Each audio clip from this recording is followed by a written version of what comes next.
la coalition Diao 24, le coordonnateur des arabisans et les foyers religieux. Bon, comme vous savez, nous sommes dans un pays là où la langue officielle elle est française, mais nous avons une grande majorité qui utilise une langue étrangère qui est la langue arabe. Les foyers religieux, les guides religieux, nos ambassadeurs qui sont dans les pays arabes. Donc c'est une grande initiative de traduire ce livre, le programme de son Excellence, M. Mame Boye Diao, en arabe pour que les arabisans et les foyers religieux puissent comprendre c'est quoi son programme parce que ce sont des Sénégalais comme nous, donc ils font partie de notre pays. Donc c'est très normal de comprendre et de savoir c'est quoi le programme des Sénégalais. En plus particulier, quelqu'un qui est un soi-disant candidat, un candidat à la candidature qui aspire diriger un jour ce pays, c'est très normal de leur faire part, de comprendre aussi qu'ils font partie de notre pays qui est le Sénégal. Nous sommes tous des Sénégalais, donc ils ont le droit à l'information, le droit de comprendre ce qui se passe. Nous avions choisi délibérément de venir à Thiès, qui est donc la deuxième ville du Sénégal, du point de vue économique comme démographique. Et nous avons préféré aussi venir à Thiès pour communier avec les populations de Thiès qui nous soutiennent, c'est vrai. Mais dans le cadre d'une collaboration avec le groupe des étudiants, de ressortissants étudiants sénégalais au Maroc, nous l'avons fait. Le GREM nous a accompagnés pour donc présenter ce livre à tous les foyers religieux et a proposé qu'on ait cette cérémonie d'envergure à Thiès pour que les Sénégalais aussi puissent s'approprier de l'ouvrage. Le Sénégal qui vient étant une problématique où nous pensons sur la base d'un état des lieux, dire ce que nous faisons comme choix en matière d'options stratégiques et sur cette base-là, nous nous projetons vers des propositions de solutions et en même temps, nous essayons de concevoir sur beaucoup de segments de notre pays ce qui est l'idéal, autant pour la société civile que l'homme politique, etc. Donc c'est un livre qui est assez global, qui parle d'une vision holistique de notre pays et qui est assis plutôt sur une perception que nous avons du pays. Il était bon aussi qu'on partage cette façon de voir avec cette frange importante du Sénégal. Vous savez tous que nous avons accepté que dans nos foyers religieux, dans nos familles, que l'enseignement islamique soit une effectivité. Donc la responsabilité de l'État est de proposer en même temps des mesures d'accompagnement pour que nos jeunes apprenants qui sont dans ces écoles coraniques puissent disposer d'un métier plus tard. Et nous l'avons conçu dans le cadre du programme politique que nous soumettons aux Sénégalais. Donc cette offre de collaboration, nous voulions la vulgariser aussi avec les concernés. Et d'ailleurs dans la discussion, puisqu'il y a une spécificité pour ceux qui ont pu subir un enseignement arabe, comment je veux dire, formalisé, ils souffrent, appelé le baccalauréat, de perspectives d'emploi parce que l'orientation ou la spécification dans la formation est très difficile. Donc ce plaidoyer aussi a été fait.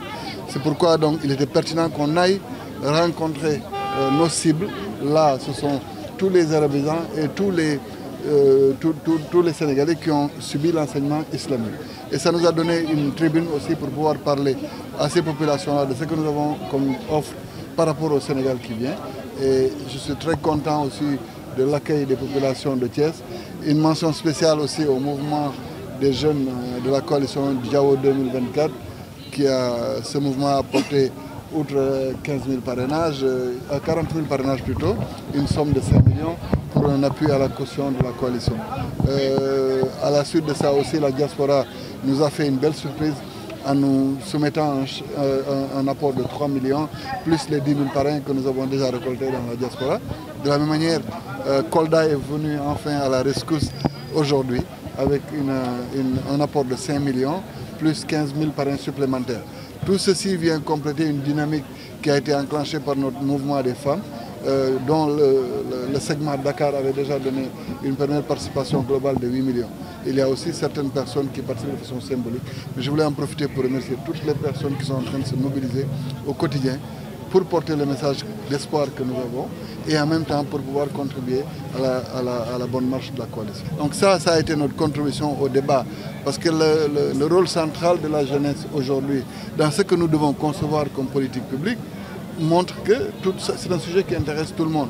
Mais maintenant, vous ne pouvez pas leur demander de rester ici si vous ne leur donnez pas un cap. Et c'est ce cap-là que nous essayons de décliner à chaque fois que nous avons l'occasion de parler en public ou dans les médias. Et je pense que le message commence à être compris. Et nous avons apporté ça comme élément de réponse tout à l'heure.